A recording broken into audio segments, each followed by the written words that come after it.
سقف الابر روف او سقف غرف السطح ده يعتبر اهم مكان في الفيلا عندنا او في العمارة، لان بيكون فيه خدمات العمارة او خدمات الفيلا زي خزانات المية او غلايات المية او كمبرسورات التكييفات او اطباق الدش. فلازم نعرف نطلع فوق الابر روف او فوق غرف السطح دي عشان اي اعمال تركيبات او اعمال صيانة. بس للاسف سلم العمارة او سلم الفيلا الرئيسي ما بيوصلش لحد غرف السطح او الابر روف، علشان كده لازم نعمل حاجة اسمها سلم بحاري. السلم البحاري ده ممكن يكون خشب، ممكن يكون حديد، ممكن يكون ستيل، ممكن يكون ألمونيوم.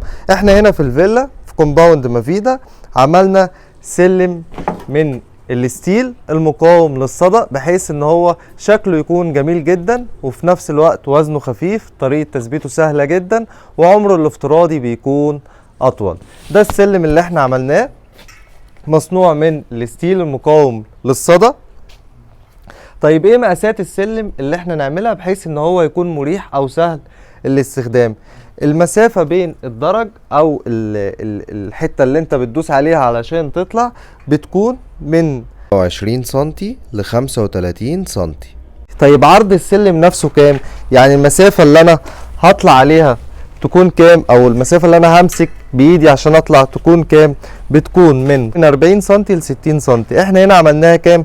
عملناها حوالي 52 سنتي بالظبط.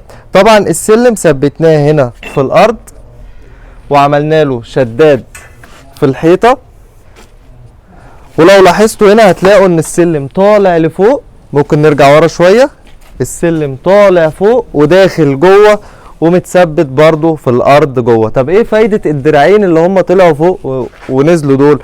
علشان انا لما اجي اطلع فوق اسند عليهم وبعدين انزل على السطح، وانا جاي انزل برضو امسك فيهم والف نفسي وابدأ انزل.